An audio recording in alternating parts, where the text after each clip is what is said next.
नमस्कार, स्वागत है आपका बीटीवी न्यूज में। आपके साथ मैं हूं सना और आइए खबरों की शुरुआत पहले एक नजर डाल लेते हैं हेडलाइंस पर। प्रतिभागियों के हुनर को तराशने का काम कर रहा दैनिक भास्कर समर कैंप, जोश और उत्साह के साथ प्रशिक्षण हासिल कर रहे प्रतिभागी।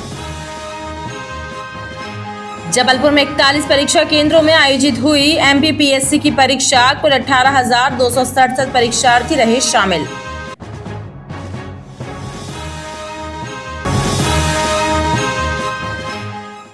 मध्य प्रदेश लोक सेवा आयोग इंदौर के द्वारा राज्य सेवा और राज्य वन सेवा प्रारंभिक परीक्षा का आयोजन किया गया। जबलपुर में परीक्षा के संचालन के लिए 41 परीक्षा केंद्र बनाए गए, जिसमें 18,267 परीक्षार्थी शामिल हुए। प्रशासनिक पदों पर सेवाएं देने की ख्वाहिश लेकर मध्य प्रदेश लोक सेवा आयोग द्वारा आयोजित परीक्षा में शामिल हुए परीक्षार्थियों ने बताया कि उन्होंने नौकरी पाने के लिए बहुत तैयारी की थी और पेपर भी अधिक कठिन नहीं था। सर बहुत ही अच्छा एक्सपीरियंस था मेरा। फर्स्ट अटैम्प्ट था मेरा कि पीएससी का था, बीपीएससी का मेरा फर्स्ट टाइम था। बहुत ही अच्छा पेपर था, टाइमिंग मोर देन इनफ ही था, मतलब बहुत टाइमिंग बहुत अच्छी थी। इंसान कोई भी कर सकता है नॉर्मली, और क्वेश्चन भी एकदम moderate to easy to moderate थे, उतने टफ नहीं थे। बेसिकली हिस्ट्री से पूछा गया था क्वेश्चन, और अपना मध्य प्रदेश से रिलेटेड क्वेश्चन थे काफ़ी, और एक्यूरेट मतलब सीक्वेंस में क्वेश्चन थे, और स्कीम्स से रिलेटेड क्वेश्चंस थे। इजी टू मॉडरेट था, उतना टफ नहीं था। जनरली जो अच्छी प्रिपरेशन कर रहा हो उसके लिए तो बहुत इजी होगा। जबलपुर में 41 केंद्रों में परीक्षा आयोजित हुई। दिल्ली में संपन्न हुई परीक्षा में कुल 18,267 परीक्षार्थी शामिल रहे। मध्य प्रदेश लोक सेवा आयोग द्वारा आयोजित राज्य वन सेवा और राज्य सेवा की परीक्षा है, और इसमें हमारे विद्यालय में 400 परीक्षार्थी इनरोल्ड थे। उसमें से 242 प्रेजेंट हैं और 158 एब्सेंट हैं, और कुल जबलपुर में 41 सेंटर्स में एग्ज़ाम हो रहे हैं, और ये 546 सेंटर्स में परीक्षा हो रही है पूरे मध्य प्रदेश में। जबलपुर में लगभग 41 सेंटर्स हैं, और प्रत्येक सेंटर में लगभग 400-500 बच्चों का सेंटर दिया गया है। उसमें से एक सेंटर हमारा एमएलबी स्कूल का है, और इसमें 400 परीक्षार्थियों को प्रवेश दिया गया था, जिसमें से 242 परीक्षार्थी उपस्थित रहे और 158 अनुपस्थित हुए। परीक्षा बहुत अच्छी तरीके से संपन्न हुई, किसी भी प्रकार का कोई भी विघ्न नहीं आया। राज्य सेवा के साथ ही राज्य वन सेवा परीक्षा पूरे प्रदेश में 546 परीक्षा केंद्रों में आयोजित हुई, और इसमें मध्य प्रदेश के कुल 2,63,000 अभ्यर्थी शामिल हुए। कांग्रेस पार्टी मुद्दा विहीन हो चुकी है, इसलिए वो अनर्गल आरोप लगाकर सुर्खियों में बने रहना चाहती है।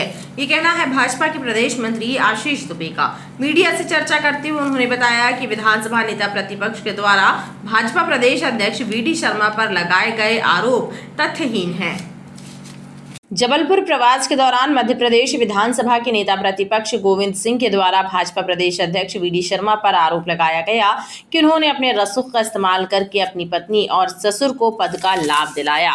इन आरोपों का खंडन करते हुए भाजपा के प्रदेश मंत्री आशीष दुबे ने कहा कि कांग्रेस के पास कोई मुद्दा नहीं बचा है, लिहाजा अब वो भाजपा नेताओं पर अनर्गल आरोप लगा रहे हैं, वो भी बिना प्रमाण के, और इन तथ्यहीन आरोपों से उनकी ओछी मानसिकता का परिचय मिलता है। नियुक्ति महामहिम राज्यपाल के द्वारा की जाती है। उसके पहले से जैसा बताया गया कि श्री वीडी शर्मा जी की धर्मपत्नी जो विवाह के पहले से वहाँ पर असिस्टेंट प्रोफेसर थी, अगर उनका ट्रांसफर हुआ तो नियमों के तहत हुआ, तो इसमें हमको कुछ नहीं करना है। असंतुष्ट कांग्रेसी हैं, अगर उनके नेता हैं गोविंद सिंह जी इससे असंतुष्ट हैं तो वो न्यायालय में जा सकते हैं, कानून का सहारा ले सकते हैं। व्यक्तिगत आरोप जो लगाए गए हैं उस पर आप लोग क्या एक्शन? ये मैंने आपसे कहा कि ये कांग्रेस की राजनीति का विकृत चेहरा है, जो समय समय पर वो सामने आता है। आज मुद्दा विहीन हो चुकी है कांग्रेस। 2003 से भारतीय जनता पार्टी की सरकार ने जो अमूलचूल परिवर्तन प्रदेश में किया है, विकास की जो गंगा बहाई है, उससे कहीं ना कहीं तिलमिलाई हुई ये कांग्रेस है। और कांग्रेस अब जब मुद्दा नहीं है तो खिसियानी बिल्ली खंबा नोचे वाली कहावत होती कि अब वो व्यक्तिगत आरोप, और व्यक्तिगत आरोप में भी तथ्यहीन आरोप। अगर आपके, मैं चुनौती देता हूं, आपके पास अगर आशीष दुबे के खिलाफ कोई तथ्य है, आप उसका प्रमाण लाइए, आरोप लगाइए, हम उसको स्वीकार करेंगे। आधुनिक भारत के पुरोधा देश के पूर्व प्रधानमंत्री स्वर्गीय राजीव गांधी की पुण्यतिथि पर कांग्रेस पार्टी के कार्यकर्ताओं ने उन्हें याद किया और नौदरा ब्रिज स्थित प्रतिमा पर माल्यार्पण करते हुए उन्हें नमन किया। महापौर समेत अन्य कांग्रेस नेताओं ने कहा कि स्वर्गीय राजीव गांधी ने अपने कार्यकाल में देश के विकास कार्यों को नया आयाम दिया था और आधुनिक भारत की नींव रखने के साथ ही शिक्षा के स्तर को ऊंचा उठाने का काम किया था। देश के पूर्व प्रधानमंत्री स्वर्गीय राजीव गांधी की पुण्यतिथि पर नौदरा ब्रिज स्थित उनकी प्रतिमा पर माल्यार्पण करने कांग्रेस कार्यकर्ताओं एवं नेताओं का तांता लगा रहा।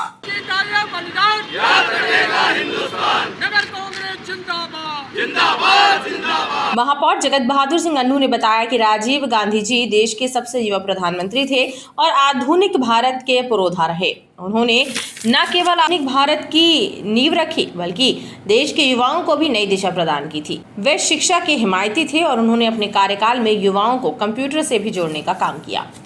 आधुनिक भारत के रचयिता, पूरे विश्व में भारत देश का नाम शिखर पर पहुंचाने वाले, हर स्तर पर भारत देश को बहुत तेज गति से आगे ले जाने वाले ऐसे प्रधानमंत्री, पूर्व प्रधानमंत्री आदरणीय राजीव जी के चरणों में नमन करते हुए हम सब उनको याद करते हैं और यही आशा भी करते हैं कि भविष्य भारत देश में अच्छा हो और भारत देश को आने वाले समय में भी ऐसे ही राजीव जी जैसे प्रधानमंत्री हमको मिले जिससे हमारा देश शिखर पर पहुंचे और आगे बढ़े।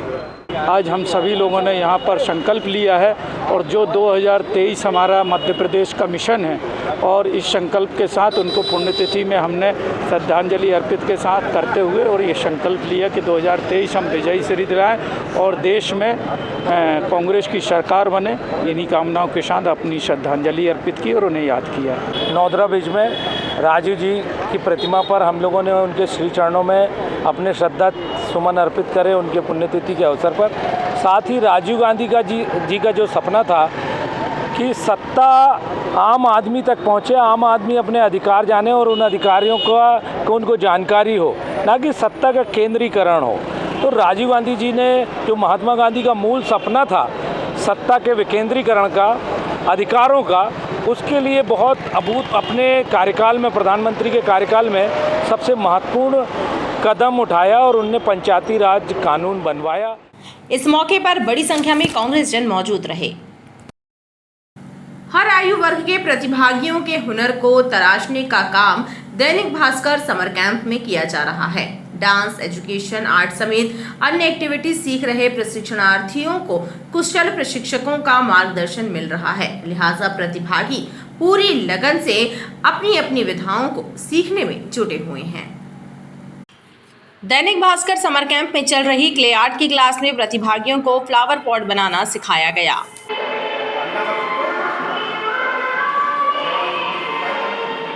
क्ले आर्ट की क्लास में प्रशिक्षण ले रहे प्रशिक्षणार्थियों ने बताया कि उन्हें क्ले से कई तरह की चीज़ें बनाना सिखाई गई हैं और इसमें उन्हें काफ़ी आनंद भी आ रहा है। हम दैनिक भास्कर में क्ले आर्ट सीखने आए हैं। आज हम लोग फ्लावर पॉट बना रहे हैं। पहले हमने फल और सब्जी बनाना सीखा और उसके पहले हमने टर्टल बनाया था। कैसा लगा? मुझे बहुत मज़ा आ रहा है। आज हमने बच्चों को फ्लावर पॉट बनाना सिखा रहे हैं। उनमें फ्लावर पॉट बनाने के लिए हम कॉइल प्रोसेस से इनको कॉइल प्रोसेस से बना के बतला रहे हैं और बच्चे भी बना रहे हैं। उसमें बच्चे भी बहुत अच्छा सीख रहे हैं। इसमें कितने दिन हो गए? आज हमको 4 दिन हो गया। 4 दिन में हमने बच्चों को थोड़ा सा पोर्ट्रेट की भी स्टडी बताई और इनका बताया और बेसिक चीज़ें बताई और मिट्टी कैसे तैयार होती है ये भी जानकारी दी बच्चों को। वहीं डांस क्लास में वेडिंग डांस सिखाने की शुरुआत की गई है और इसका प्रशिक्षण ले रहे प्रशिक्षणार्थी जोश और उमंग के साथ प्रैक्टिस कर रहे हैं।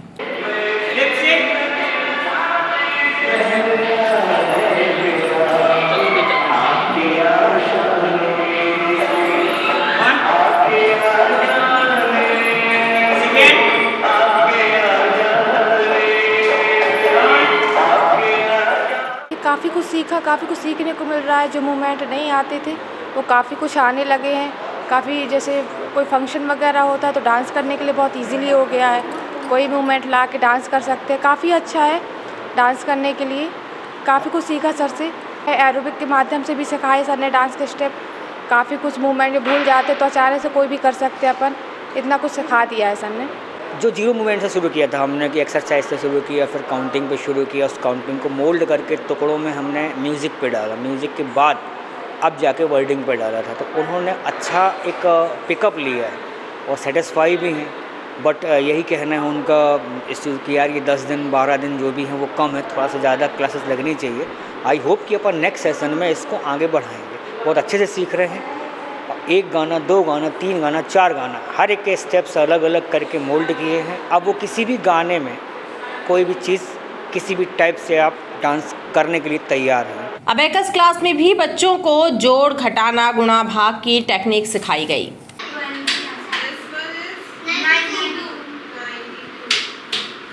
मैं मुंबई से आया हूँ, मैं अबेकस सीख रहा हूँ यहाँ। आज थोड़ा जल्दी आया हूँ क्योंकि आज का क्लास ले रही है मैम, ट्यूसडे का क्लास ले रही है आज मैम, तो हम आज थोड़े जल्दी आए हैं। क्या सीख रहे हो? अबेकस। कैसा लग रहा है? अच्छा लग रहा है।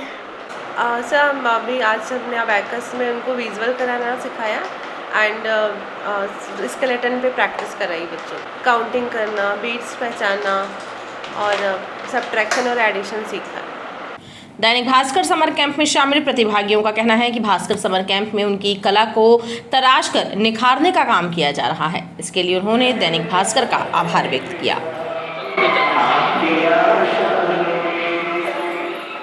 शहर के पुलिस थाने ही अतिक्रमणों की चपेट में हो तो अंदाजा लगाया जा सकता है कि यातायात व्यवस्था को लेकर जिम्मेदार अधिकारी कितने गंभीर होंगे।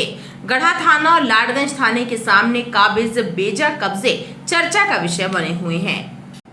गढ़ा थाने के सामने और त्रिपुरी चौक के आसपास सड़क एवं फुटपाथ पर कब्जा करके लगाई जाने वाली दुकानें यातायात व्यवस्था के लिए चुनौती बनी हुई हैं। इसी प्रकार लाडगंज थाने के सामने सड़क पर लगी दुकानें जाम का सबब बनती हैं। शाम को रास्ता जाम हो जाता है, लेकिन जिम्मेदार विभाग और अधिकारी ध्यान नहीं दे रहे हैं। शहर के 2 प्रमुख थाने अतिक्रमणों की चपेट में हैं।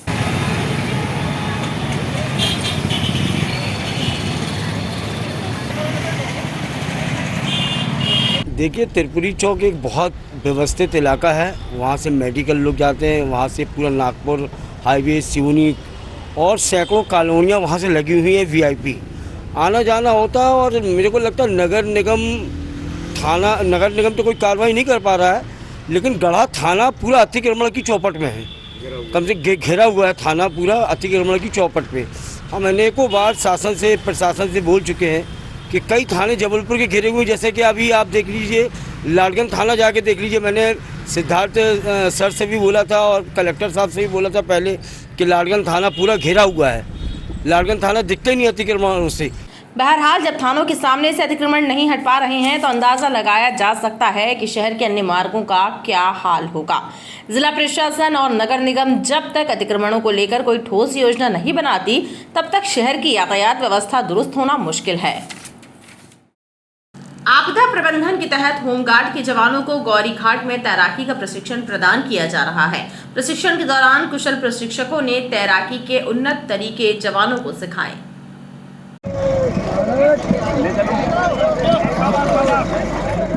गौरीघाट में तैराकी का प्रशिक्षण ले रहे होमगार्ड के जवानों को डीप डाइविंग समेत तैरने के उन्नत तरीकों के बारे में बताया गया, ताकि बाढ़, आपदा या फिर किसी व्यक्ति को डूबने से बचाने या फिर रेस्क्यू करने में ये सक्षम हो सकें।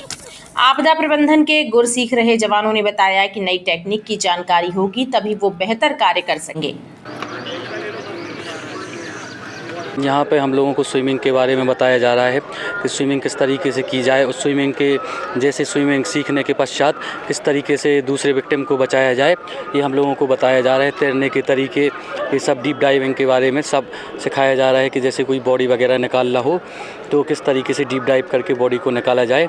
ये सब चीज़ें यहाँ पर रेस्क्यू के बारे में, ड्राई रेस्क्यू किस तरीके से होता है, वो सब बताया जा रहा है।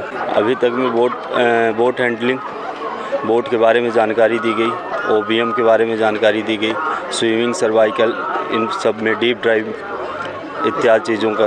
इसको सीखने के बाद आप लोग क्या करेंगे? इसके सीखने के बाद जो पोस्टिंग मिलेगी उस हिसाब से, मतलब जहाँ रेस्क्यू होगा, भूकंप, बाढ़, कोई आपदा आती है, उस जगह पे हम सबको काम करने जाना होगा। रानीताल क्षेत्र में आए दिन पाइपलाइन फूटने से क्षेत्रीय लोगों में आक्रोश व्याप्त है। स्थानीय लोगों का कहना है कि फ्लाईओवर ब्रिज के कार्य के कारण पाइपलाइन फूट रही है और पानी की बर्बादी हो रही है। ये नज़ारा है रानीताल क्षेत्र का, जहां पर आए दिन पाइपलाइन फूटने से सड़क पर पानी बह रहा है और पानी की बर्बादी का नज़ारा दिखाई दे रहा है। स्थानीय लोगों का कहना है कि बार बार पाइपलाइन क्षतिग्रस्त होने के कारण सड़क पर कीचड़ एवं फिसलन जैसे हालात निर्मित हो जाते हैं, जिसके कारण लोग दुर्घटना का शिकार भी हो रहे हैं। जब से ये ब्रिज का काम चल रहा है, उस समय से लेके अभी तक कई जगह पाइपलाइन, जो मोटी पाइपलाइन है, जो कई क्षेत्रों में पानी सप्लाई करती है, आप देख रहे हैं कि वो पाइपलाइन टूटी पड़ी है। उस पाइपलाइन फूटी के कारण कई घरों में कीचड़ वाला पानी पहुंच रहा है। इतना ज़्यादा आप देखिए कीचड़ हो चुका है कि आए दिन कोई ना कोई फिसल के वहाँ गिरता है और कहीं ना कहीं उनको कोई दुर्घटना होती है, चोट लगती है। शहर के दानदाताओं को उचित प्लेटफॉर्म मिल सके और जरूरतमंदों को बिना स्वाभिमान गवाए जरूरत की चीजें प्राप्त हो जाए, इस मंशा के साथ प्रत्येक जोन स्तर पर नगर निगम द्वारा नेकी की दीवार स्थापित कराई जा रही है। नगर निगम एवं पार्षदों द्वारा ग्वारीघाट, रामपुर, गोरखपुर एवं सिविल लाइन में बनाई गई नेकी की दीवार का लोकार्पण महापौर द्वारा किया गया। महापौर जगत बहादुर सिंह अन्नू ने बताया कि बर्तन बैंक, कपड़ा बैंक, किताब बैंक भी इन्हीं नेकी की दीवारों के आसपास स्थापित किए जाएंगे। जरूरतमंदों को मदद पहुंचाने के मकसद से नवाचार किया जा रहा है। ये नवाचार आम लोगों के लिए, ज़रूरतमंदों के लिए बहुत महत्वपूर्ण है। अगर आपको कपड़े की आवश्यकता है, आपको किताब बुक्स की आवश्यकता है, आपको बर्तन की आवश्यकता है, आपको रैन बसेरा चाहिए है, आपको चेंजिंग रूम चाहिए है, ये सब कुछ हम लोग या तो नेकी की दीवार से या नेकी की जो बस है हमारी या नेकी के ऑटो हैं, उनमें ये नवाचार जबलपुर शहर में शुरू किया है। ये पूरे मध्य प्रदेश में भी चालू किया जाएगा, चालू किया जा रहा है। सबसे पहले हम लोगों ने जबलपुर शहर में इसको शुरू किया। हमारी जो कबाड़ की बसें थी उसको हम लोगों ने तैयार किया और बहुत खूबसूरत बसें बनाई, जिसमें रैन बसेरा भी होगा, जिसमें चेंजिंग रूम भी होंगे, ग्वारीघाट और तलवारा घाट के तट पर होंगी वो। उसमें कपड़ा बैंक भी होगा हमारा, बर्तन बैंक भी होंगे, हमारी किताबों के बैंक भी होंगे और भी ज़रूरत की जो सामग्री लोगों को लगती है ज़रूरतमंदों को, वो उसमें प्राप्त होगी। जिनके पास उनकी अधिकता है, जिनके पास उसकी आवश्यकता नहीं है और अच्छे हालात में है, वो ऐसी नेकी की दीवार और नेकी की बस में, नेकी के बैंक में छोड़कर जाएंगे और ज़रूरतमंद खुले तौर पर आएंगे और जो उनको पसंद आएगा वो उसको लेकर चले जाएंगे। पार्षदों ने बताया कि नेकी के दीवार के जरिए दानदाताओं को एक और जहां प्लेटफॉर्म मिलेगा, तो वहीं जरूरतमंदों को भी जरूरी चीजें आसानी से प्राप्त होने लगेंगी। इनका मेंटेनेंस पार्षदों द्वारा कराया जाएगा। समाज को महंगी शादियों एवं दहेज जैसी कुरीतियों से मुक्त कराने के लिए वैश्य कन्याकुब्ज महासभा द्वारा सामूहिक विवाह एवं परिचय सम्मेलन का आयोजन किया गया। घंटाघर के पास आयोजित इस कार्यक्रम में 500 से ज्यादा युवक युवतियों ने अपना वैवाहिक परिचय दिया। कन्याकुब्ज वैश्य महासभा द्वारा घंटाघर स्थित सिंधी धर्मशाला में सामूहिक विवाह एवं परिचय सम्मेलन का आयोजन किया गया। इस सम्मेलन में 500 से ज्यादा युवक युवतियों ने जीवन साथी की तलाश के लिए अपना परिचय दिया।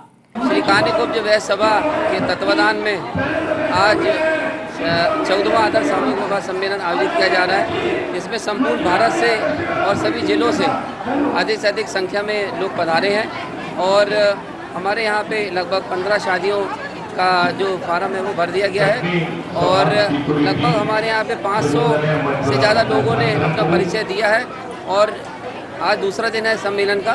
15 शादी हो सकती है, संभावना है पूरी। यहाँ जबलपुर सभा में हर तरफ से लोग आए हैं, पूरे भारतवर्ष से लोग आए हैं और बहुत उत्सुक है, एक दूसरे से मिल रहे हैं और जोड़े बना रहे हैं। मैं पूनम गुप्ता, जबलपुर महिला अध्यक्ष। आयोजन में 15 से ज्यादा विवाह भी संपन्न कराए गए। समाज के पदाधिकारियों ने सबको दहेज के खिलाफ शपथ भी दिलाई। साथ ही बुजुर्गों एवं वैश्य समाज के युवा प्रतिभाओं का सम्मान भी किया गया। नेशनल स्कूल ऑफ ड्रामा में अपनी सेवाएं दे रहे अमित बनर्जी के द्वारा शहर के कलाकारों को भी अभिनय की बारीकियां सिखाई गईं। विजयनगर क्षेत्र में आयोजित हुई 5 दिवसीय कार्यशाला में उन्होंने कलाकारों को एक्टिंग, डायलॉग डिलीवरी सहित अन्य चीजों के बारे में विस्तार से बताया। विजयनगर क्षेत्र में आयोजित एक्टिंग वर्कशॉप में नेशनल स्कूल ऑफ ड्रामा के अमित बनर्जी के द्वारा कलाकारों को अभिनय की नई तकनीकों से अवगत कराया गया। विवेचना रंगमंडल द्वारा आयोजित कार्यशाला में शामिल कलाकारों ने बताया कि उन्हें अभिनय से जुड़ी बारीकियों को सीखने का मौका मिला और अब वो अपनी कला को बेहतर ढंग से प्रस्तुत कर सकेंगे। सारा तुम्हारा वंश इसी तरह पागल कुत्तों की तरह एक दूसरे को परस्पर मार खाएगा।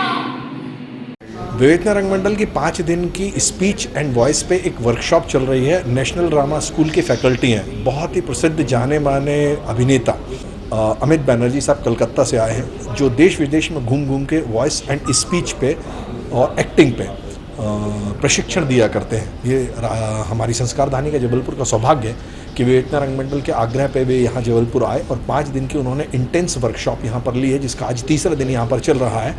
बोलना, बात करना, संभाषण, अपने भावनाओं को कैसे दूसरों तक कन्वे किया जाए, शब्दों में कहाँ बलाघात देना है, कहाँ गैप करना है, ये सारी चीज़ें वो बड़े बखूबी ढंग से सिखा रहे हैं। बहुत अच्छा लग रहा है मुझे यहाँ आके। थोड़ी सी तकलीफ ज़रूर हो रही है कि गर्मी है, बहुत ज़्यादा गर्मी है, और लेकिन यहाँ पे काम करके मुझे बहुत अच्छे लग रहे हैं। कुछ एक्टर एक्ट्रेसेस तो ब्यूटीफुल, अभी अभी जिस लड़की ने काम किया कमाल का काम किया। सभी सीख रहे हैं और ये सीखने का कोई अंत नहीं है। इनको देख के मैं भी सीखता हूँ। ये गिव एंड टेक होता है एक। तो मैंने इतने सालों में जो कुछ भी मैंने सीखा मेरे गुरुओं से, मेरे सीनियर्स से, मेरे टीचर्स से, तो वही चीज़ इतने साल, मैं बेसिकली एक एक्टर हूँ और वो एक्सपीरियंस जो इतने सालों में मैंने गैदर किया है कि कैसे एक एक्टर कैरेक्टर बनता है, कैसे उसका आवाज़ बदलता है, कैसे शरीर का मूवमेंट्स बदल जाते हैं, वही चीज़ मैं इन बच्चों को सिखा रहा हूँ। मैंने बहुत कुछ सीखा। उन्होंने मुझे कई सारी चीज़ें सिखाई, जैसे आवाज़ को सही कैसे करते हैं, गाना कैसे गाते हैं। पहले मुझे गाना बिल्कुल नहीं आता था, उन्होंने मुझे अच्छी तरह गाना सिखाया। उन्होंने मेरी आवाज़ भी ठीक करी, मेरी आवाज़ सही नहीं थी पहले। उन्होंने मुझे सिखाया आवाज़ को बेहतर कैसे करते हैं, डायलॉग्स अच्छे से कैसे बोलते हैं, डिलीवरी कैसे करते हैं डायलॉग की, उसमें इमोशंस कैसे डालते हैं। मतलब उन्होंने मुझे यहाँ से यहाँ पहुँचा दिया। बहुत बेहतरीन अनुभव है। क्या होता है, हम जब थोड़ा साल थिएटर कर लेते हैं तो हम सीखना छोड़ देते हैं। बहुत अच्छा लगता है कि कोई ऐसा टीचर, अनुभवी टीचर, जिसको टीचिंग टेक्निक्स पता हो कि कैसे, मतलब जहाँ हमें कुछ भी नहीं आ रहा हो वहाँ से भी हमारे अंदर से कैसे चीज़ें निकाल लेना है, ये उनको आता है। तो बहुत अच्छा लग रहा है सीखते हुए, और इतनी वर्सेटैलिटी है उनके सिखाने में। कोई भी चीज़ हो बड़ी आसानी से टेक्निक्स का इस्तेमाल करके हम लोगों से करवा लेते हैं। बहुत अच्छा लग रहा है। खबरों का सिलसिला लगातार जारी रहेगा, आप देखते रहिए BTV न्यूज़।